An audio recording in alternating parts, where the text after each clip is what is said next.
ACLU New York is asking the state to stop the building of a new Catholic hospital unless those darn Catholics agree to kill babies in that hospital once it's built.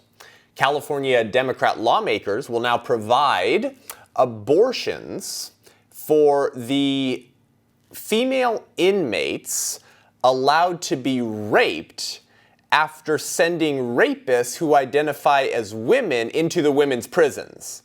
While the left redefines everything, reality remains unyielding to their postmodern pipe dreams. I'm Seth Gruber, and this is UnAborted.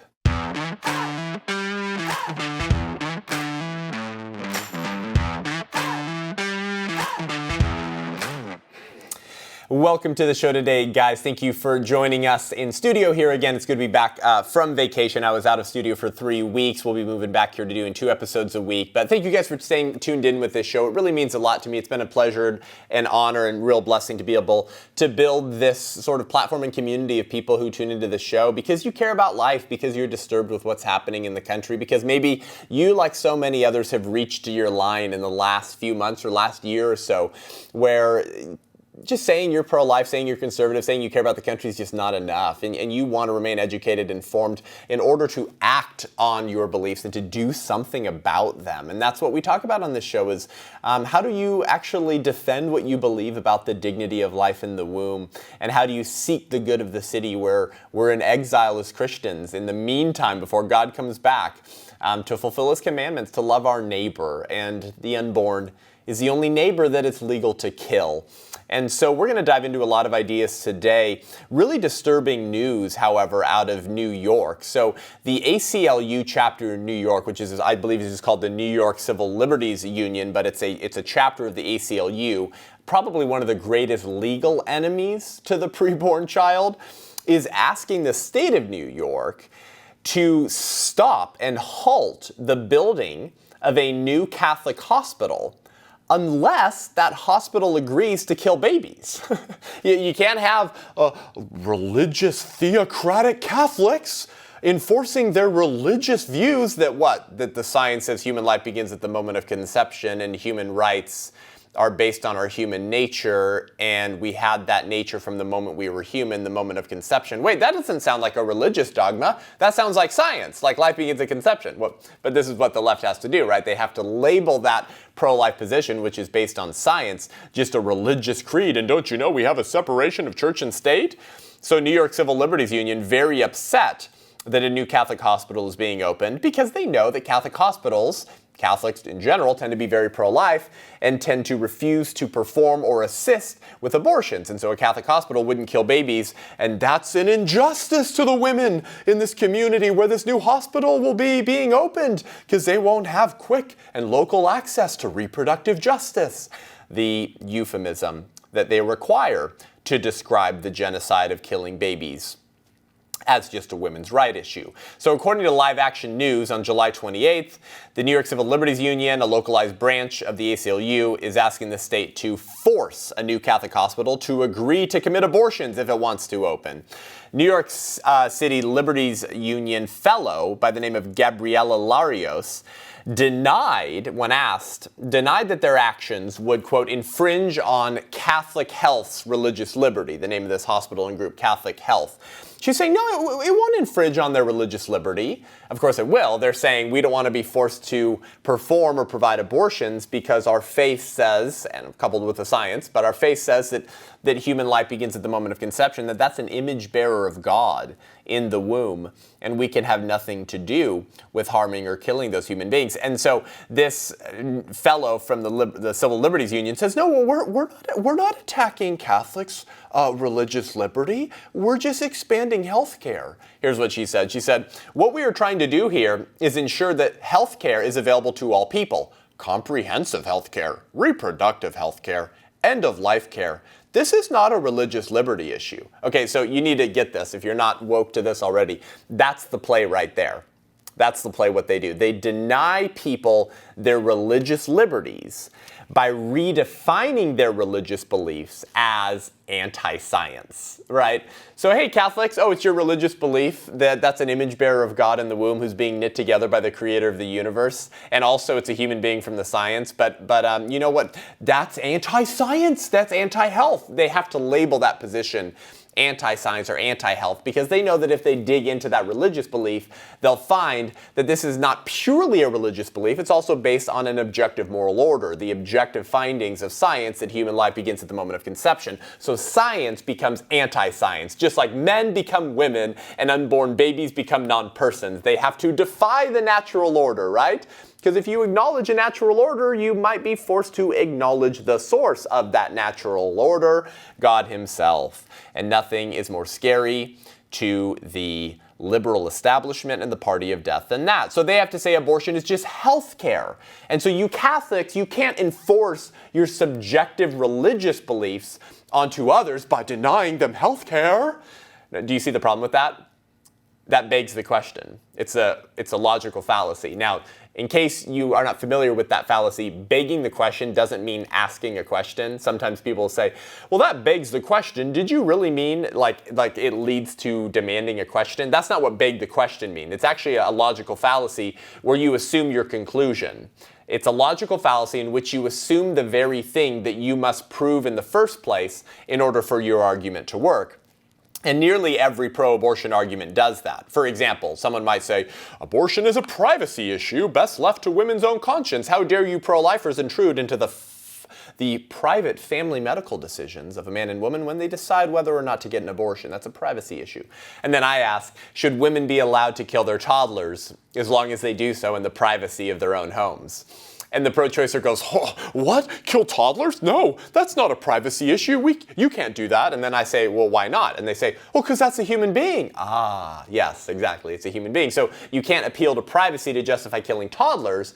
Similarly, you can't appeal to privacy to justify killing the unborn. You can only do so by what? Assuming the unborn is not a human being within the course of your argument, but you never prove it. You've assumed it, but you haven't proved it. So you've assumed your conclusion that the unborn is not really a full human being, but that's the very thing you must prove for the pro-choice argument to work in the first place. Same thing happens here, right? They say abortion is just health care, right? So these Catholics, they're just anti-science. They're trying to deny full, comprehensive health care to women. Well, abortion's not health care. You're assuming your conclusion, right? The very question at the heart of the abortion debate is this: is abortion health care because it's just the woman's body? Or is abortion murder because it's not just her body? If it's just her body, then sure, abortion's health care, and then abortion's no different than removing a polyp. But if there's a different human being in her body that is a separate human being with its own unique DNA and gender and everything, and blood type, with a heart that's already beating, well, then it's not just your body, so then abortion's not just health care. So this woman, Gabriela Larios, does what every pro-abort and high pontiff of the religion of secular progressivism does, which is to merely filter out of sight any recognition of a separate human being in the womb. Because acknowledging the reality of that separate human being not begs the question, right, but demands the question, when did their human rights begin? Is this a separate human being? Where do natural rights come from? When does the right to life begin? They can't acknowledge the existence of that child, except to define them out of existence as a non-child, a non-human, a non-person, Untermensch, one might say, to quote the Nazis, subhuman.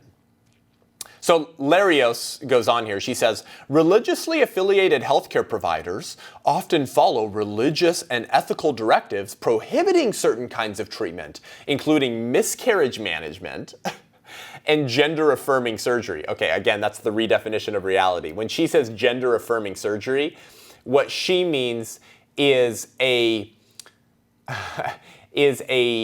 surgical chopping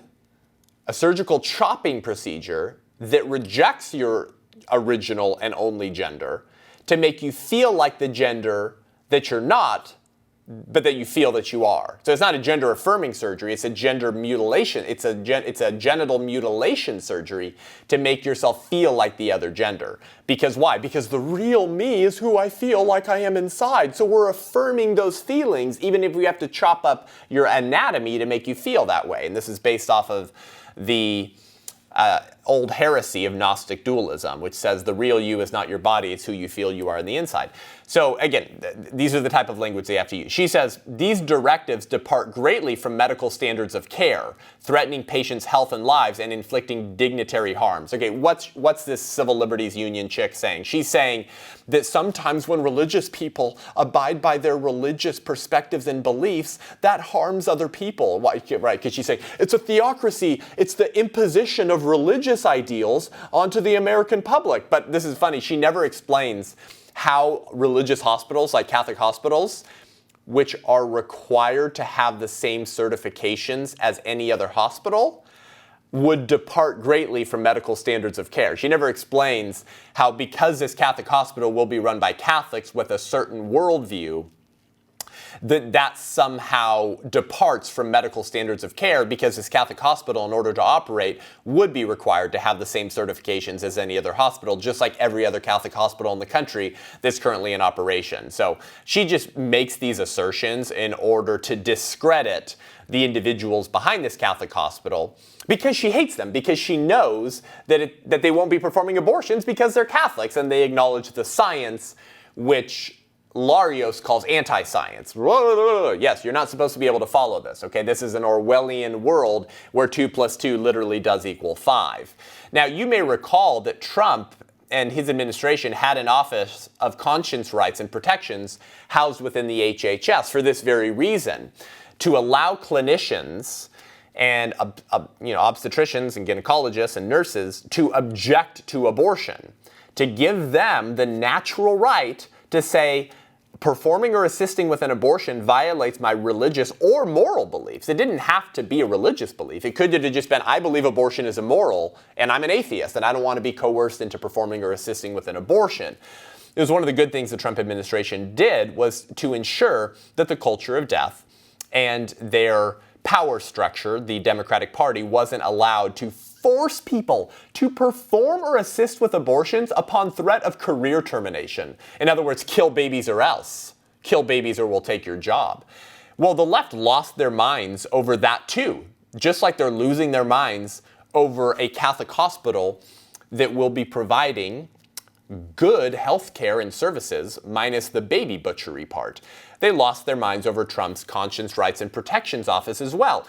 And we covered this at the time, way back in November of 2019, for the longtime listeners of this show, when federal judge Paul Engelmayer of the Southern District of New York, same state, struck down the Trump administration's rule, which was protecting healthcare workers' conscience decisions, because the Trump administration had shot down the ability to coerce healthcare providers to perform or assist with abortions upon threat of career termination. And so Trump's HHS office was going to withhold federal funding from healthcare providers and hospitals if those providers were coercing their staff into performing abortions against their moral or religious beliefs. That's a great thing, right?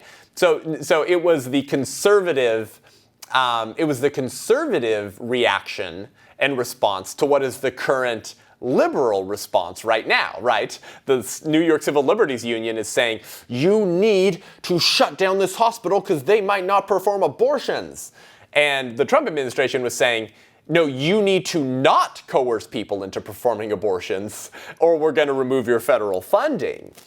And it was very funny that federal judge Paul Engelmayer of the Southern District of New York at the time said that Trump's office's ruling was coercive, that it was coercive to say we will remove federal funding from you if you try to coerce some of your healthcare workers to provide abortions against their beliefs. So it's coercion to tell people that there will be consequences if you try to coerce others into killing babies. Huh? What? But it's not coercive, I guess, for healthcare providers to threaten to fire their staff who refuse to perform abortions.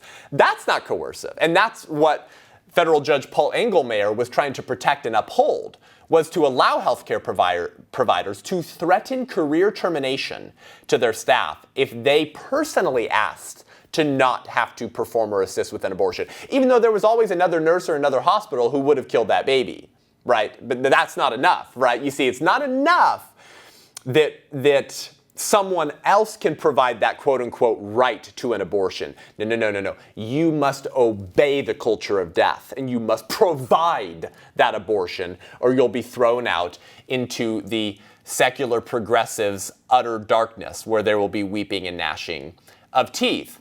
And so the left and the mainstream media at the time called Trump's Conscience Protections Act, ready? Quote, the refusal of care rule. And, here's a tweet from Planned Parenthood who said, the court strikes down Trump administration's refusal of care rule. Now, it ended up being upheld, but they called it a license to discriminate. It was a license to discriminate. Oh, you mean against the healthcare providers who you're being forced to perform abortions? No. They said it was a license to discriminate against the women who were coming to get an abortion because abortion is healthcare, and so you're denying them healthcare. Wait, what? But there's another nurse who would provide that quote-unquote healthcare or abortion. Why does that one nurse who says, I'm a Catholic, I don't want to perform an abortion, why does she need to be forced into doing that, right? Because it's about the imposition of power, because it's you obey or else. Remember the old saying, don't like abortion? Don't have one, right? Well, what about this? Don't like abortion? Don't perform one. That's not enough for the culture of death, is it? You must be coerced and forced into performing an abortion. And that's what this is about. That's what this New York Civil Liberties Union thing is about in New York with this fellow Gabriela Larios. They want to make sure that this Catholic hospital, if it's going to be allowed to be built, is forced into performing abortions. Because abortion isn't merely about the right to obtain or perform an abortion if you choose.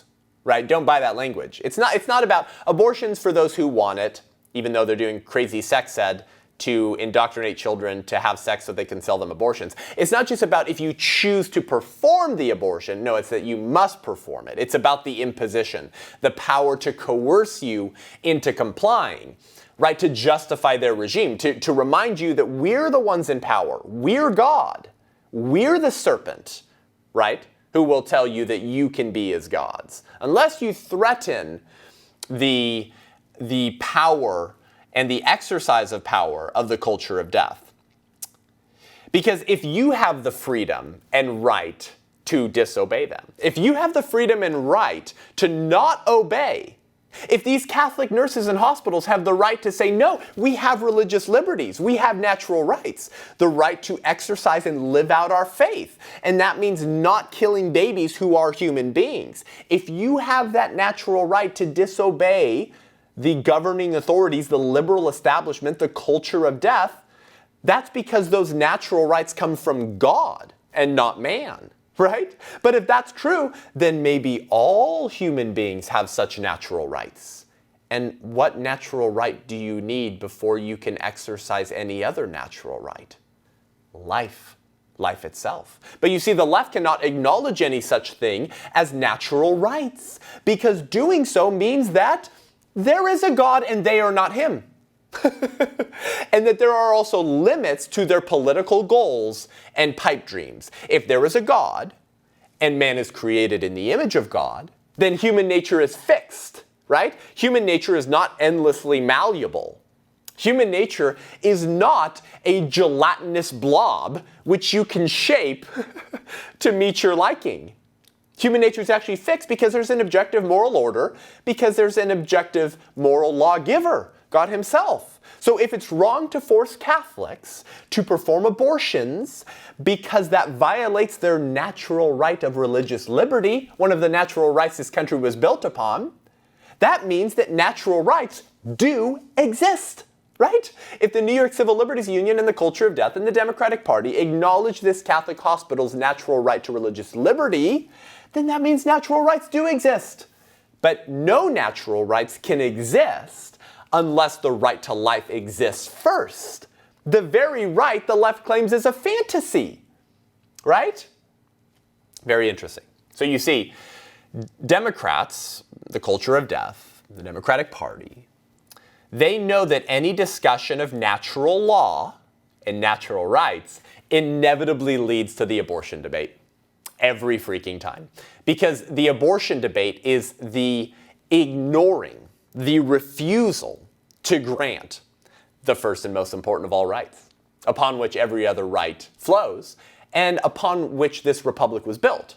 We hold these truths to be self-evident, that all men are created equal, endowed by their Creator with certain inalienable rights, that among these are the right to life, liberty, and the pursuit of happiness. There's a reason they put life first, you see.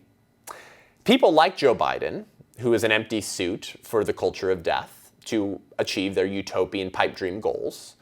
Joe Biden himself, when he was opposing the confirmation of Clarence Thomas, the most conservative member of the Supreme Court, and the most passionate proponent of natural law, I would argue, on the Supreme Court. Joe Biden himself, in opposing Clarence Thomas's confirmation to the Supreme Court, questioned Clarence about natural law. Why? Because Joe Biden knew that if Clarence Thomas said, "I am a natural law thinker," that would probably mean that he was pro-life. And Biden did vote against and argued against Clarence Thomas's confirmation. In Clarence Thomas's new documentary entitled Created Equal, Clarence Thomas in his own words, Thomas talks about this interaction with Joe Biden when Biden was questioning him. And after being asked about the former senator's questioning on Thomas's views on natural law, Clarence Thomas said, "I had no idea what he was talking about," when Biden was questioning Clarence Thomas about natural law. And Clarence says, "I understood what he was trying to do. I didn't really appreciate it," he said.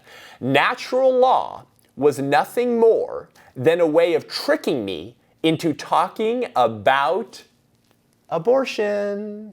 See, the left understands this. The left fears natural law and natural rights because it means that those rights come from someone beside themselves. It means there is a God and they're not them, and they will one day be held accountable. They will one day give an account to the Creator of the universe. It means that there are some things that you just cannot achieve because you're not God. Nothing infuriates the left more than that. So if these Catholic nurses in Catholic hospital can demand their natural right to religious liberty and not be forced to perform abortions, that means there are natural rights. That means that first right is life. That means you can't kill unborn children.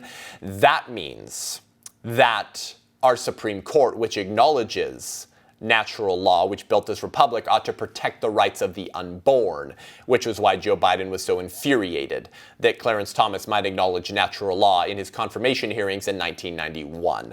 Next, we're going to get to California Democrat lawmakers and their poison pill choice between feminism and transgenderism. And guess which one they chose. But first, if you like this show and want to hear more great content and commentary from the front lines of the abortion wars and the pro-life movement, then head on over to patreon.com/unaborted to become a patron of the show. Your support really helps the show. This is just a way for us to crowdfund and support the show. You'll find fun tiers to support the show at different financial commitment levels, and each tier gives you different perks as a thank you to supporting the show, which helps us increase our production value, do more episodes, bring on more guests, and begin traveling and taking this conversational content to the streets to help change minds, change hearts, and save lives. Thank you so much. We will be right back with a whole lot more.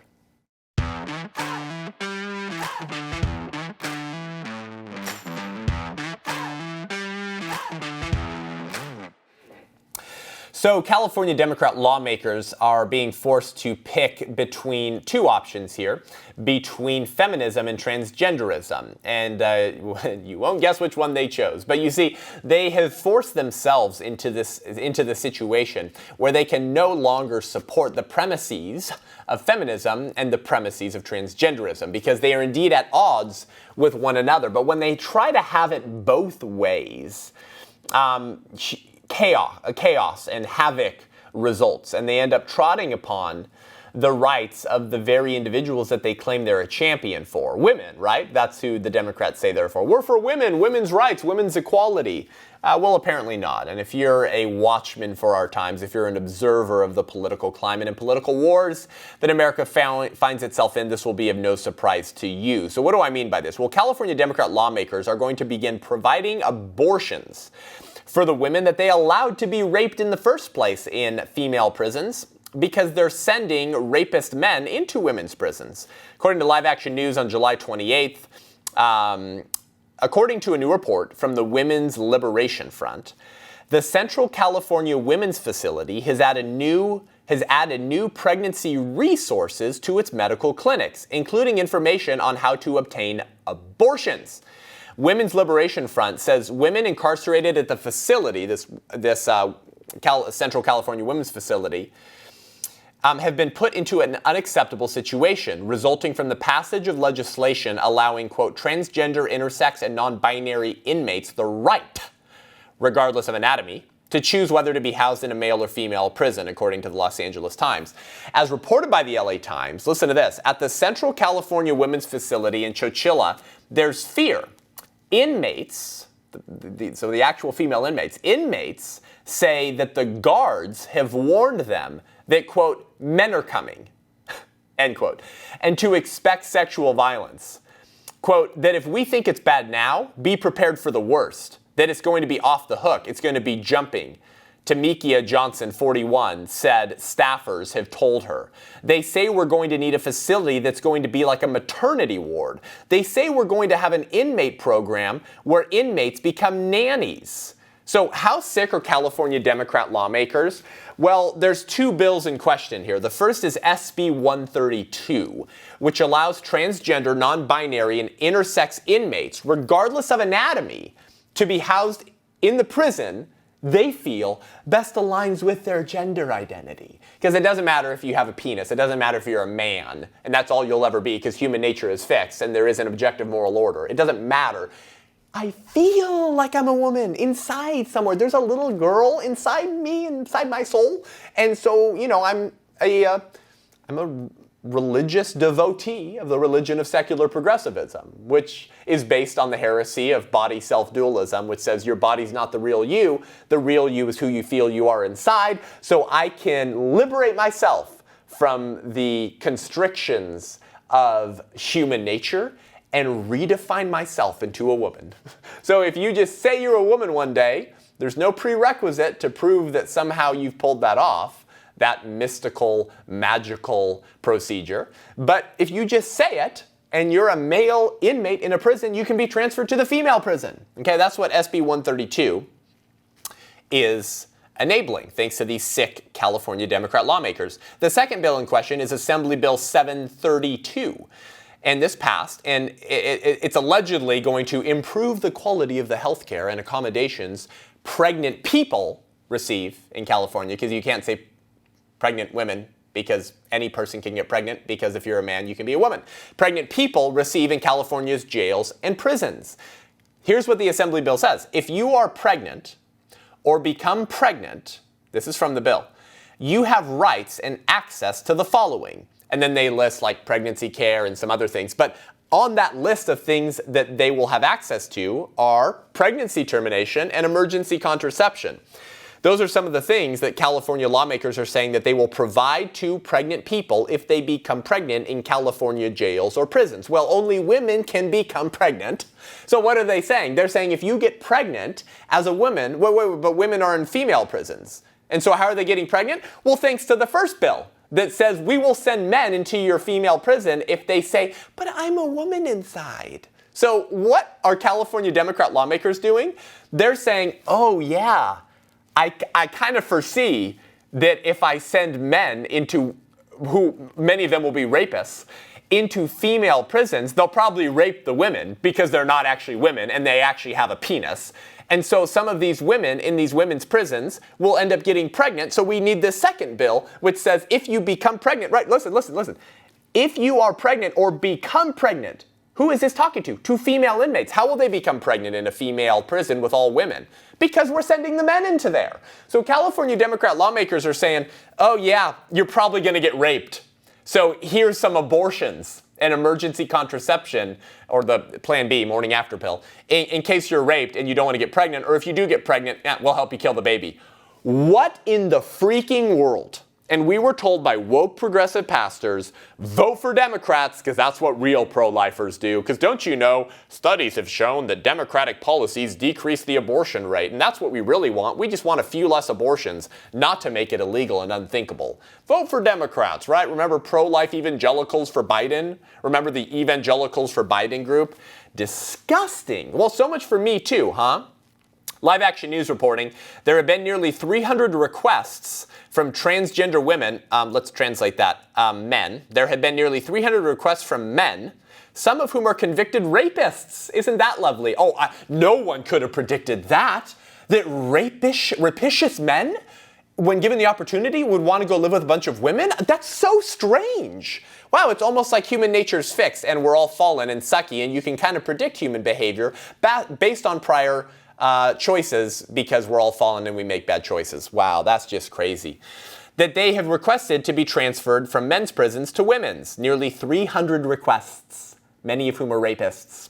While 21 such requests have been approved so far, none have yet been denied. So lawmakers and courts have not yet denied a request by a man to be transferred to a women's prison.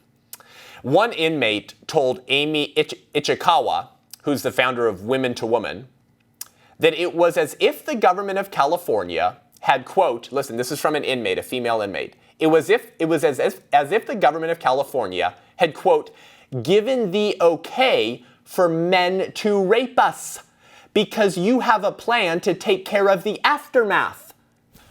That's coming from a female inmate. That's how she feels. Yeah, duh. You passed two bills. One saying we'll send men into women's prisons.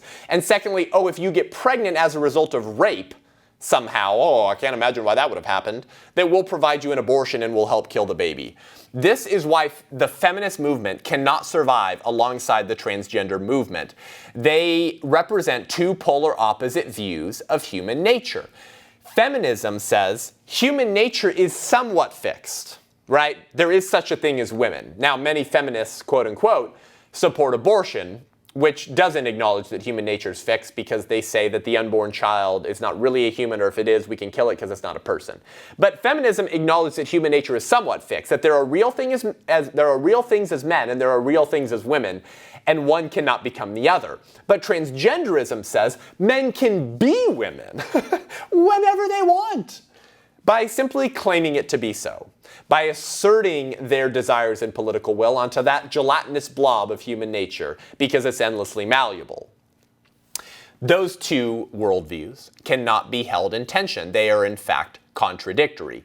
It violates the law of non-contradiction, which says two opposing ideas cannot both be true at the same time and in the same way. And yet California Democrats and Democrats writ large have tried to support both of these worldviews, feminism and transgenderism. Well, if there are such a thing as women, then that means men cannot be women, which means transgenderism is false. You have to pick.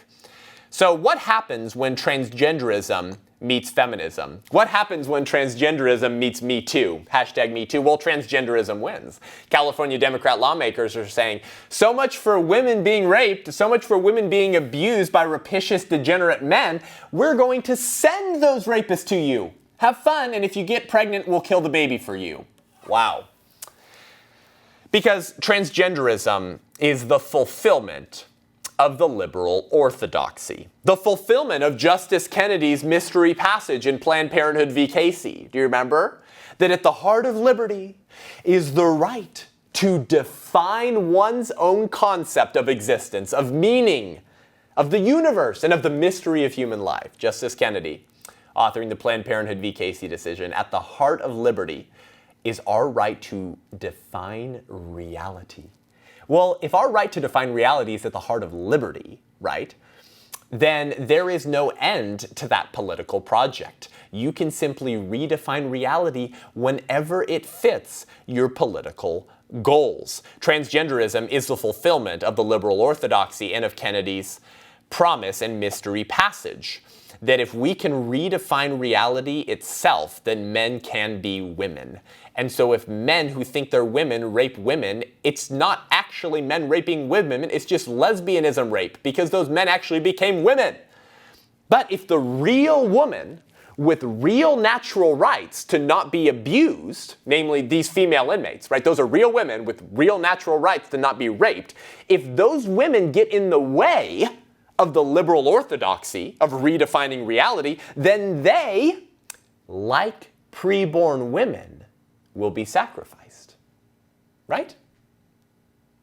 These are some of the human costs and consequences of transgenderism, of leftism, and of secular progressivism, which claims, as Obama once said, the arc of the moral universe is long, but it bends towards justice, meaning that human nature is always getting better. It's bending towards justice and perfection. We can perfect ourselves. What? Through language and politics, by saying it so, because human nature is endlessly malleable, and we can assert our will onto the gelatinous blob of the universe and become our own gods. That's what they believe. Like the preborn child who's set aside and sacrificed on the desires of their parents, now female inmates are sacrificed on the liberal creed of redefining reality, because these rapacious men believe themselves to be women. We have to affirm their gender identity, because if we tell them that they're not women and that they're actually men, and so they cannot go to the women's prison, then these Democrats would be acknowledging that human nature is not endlessly malleable, that human nature is fixed, and that there's an objective moral order, which means that there's an objective moral lawgiver, which means that there is a God and you are not him, you see. The political reason for all of this is simple. If they can liberate themselves, even from human nature itself, then there is no end to their political project, right? And that's always been the point, folks, to entirely upend society so that they can remake it in their own image. Like the Catholic nurses and hospital, these female inmates' natural rights must be ignored and trod upon on the left's path to utopia, which is nothing less than communism. Because in communism, the government is God, right?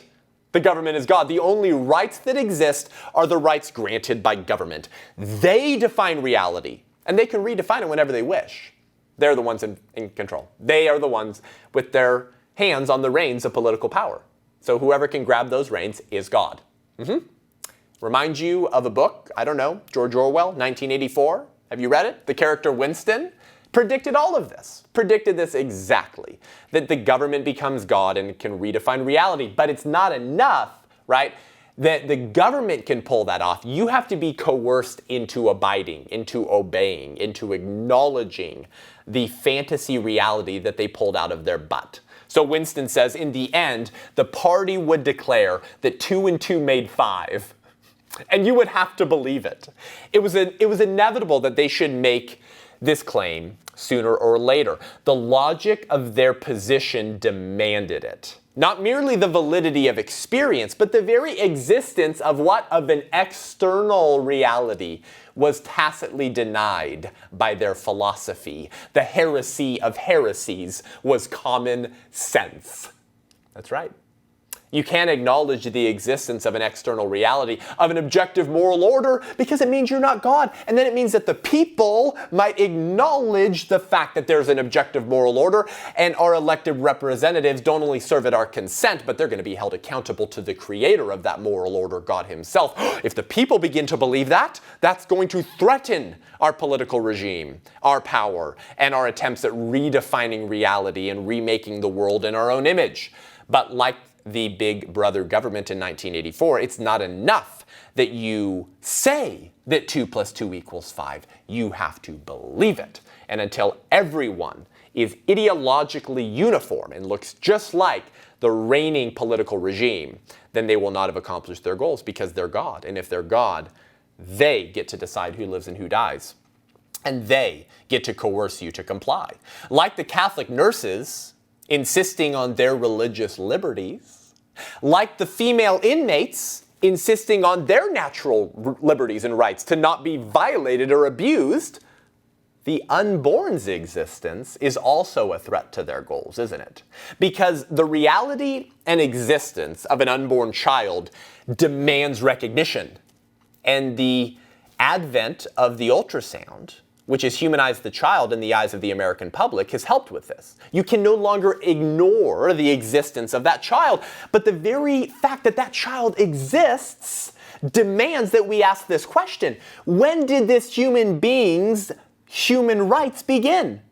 When did this unborn human being's human rights begin? When they became human? At conception? Or sometime later? When Joe Biden and the God government decides that you become human? When did this human being's human rights begin?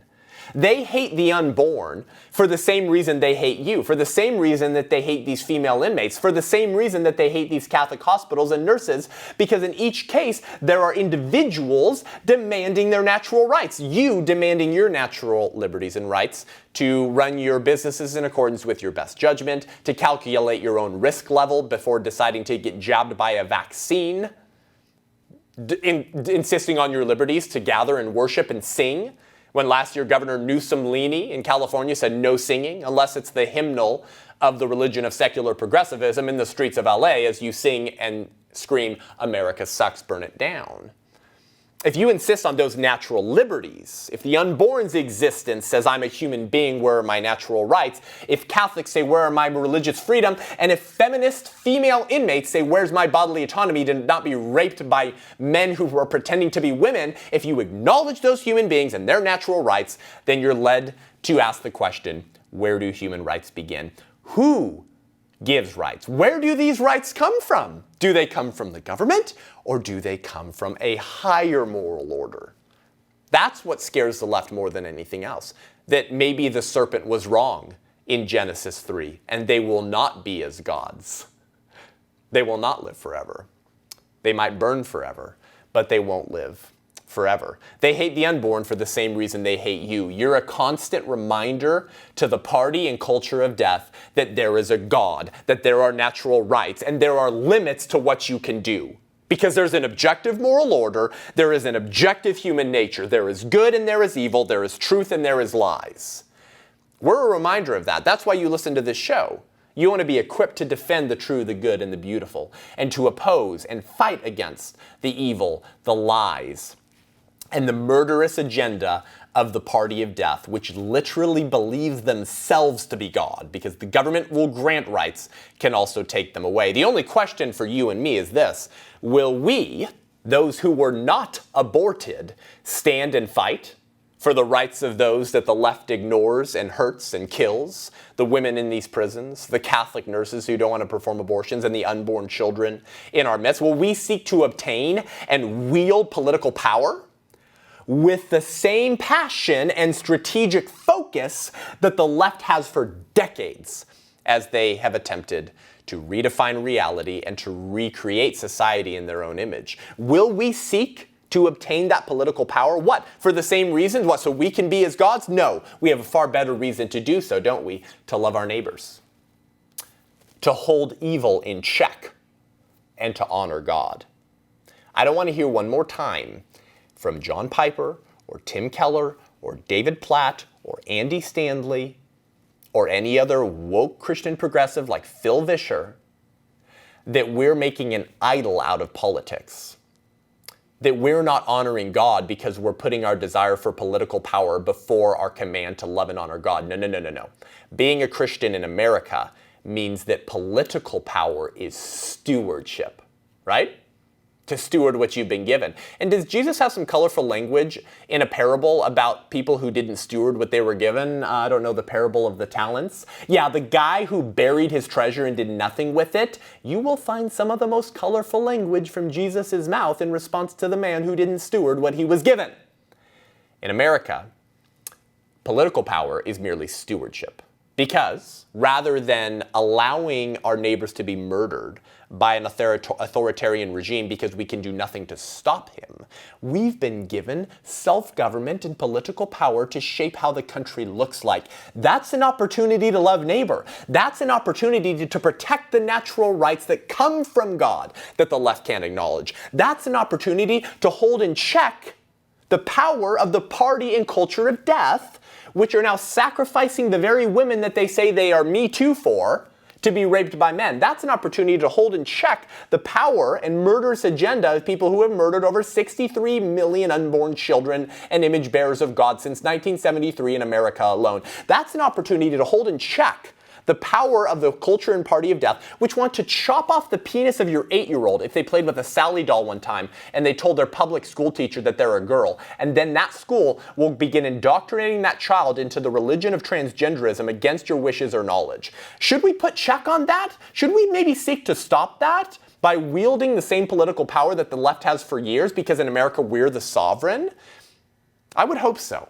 I would hope so. We have a far better reason to wield and obtain such political power, to love our neighbors. And nowhere else in American history besides slavery are more neighbors being targeted for discrimination, for murder, and for mistreatment than today. Unborn children, women, minors, indoctrinated through sex ed, or literally having their genitalia chopped off because an alternative religion, the religion of secular progressivism, which masquerades as politics, says that that's just science.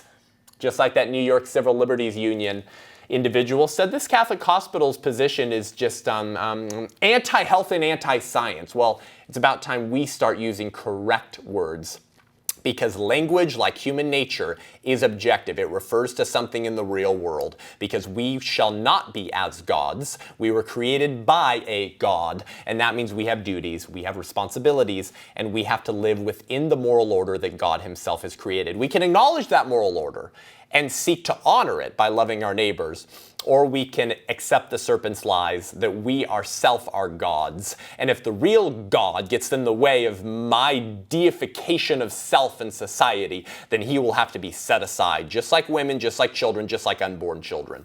I hope that's something you can stand against. You see, they hate you for the same reason that they hate unborn children. You threaten their regime, you threaten their pursuit of the deification of self and the reshaping of society in their own image. We seek to honor God, and we will use the political tools God has given us in this constitutional republic to hold evil in check and to pursue the good, the true, and the beautiful. Thank you guys so much for tuning in today. If you enjoyed this show, head on over to iTunes, Spotify, YouTube. Give the show a rating and review. Let us know what you think. It really helps us reach more people. As long as I can fly under the technocrats on these platforms to change minds, change hearts, and save lives. If you want to learn more and engage with me online, follow me on Facebook, Instagram, or go to SethGruber.com, SethGrub as in baby boy, ER.com, to sign up for my newsletter, to see my speaking schedule if you want to hear me speak live and local, or to book me for an event. Reminder, I have a scholarship available for you through a church that if you're a youth group, faith-based high school, or church, and you don't have the funds to pay me, fly me out, get the rental car, travel expenses, whatever,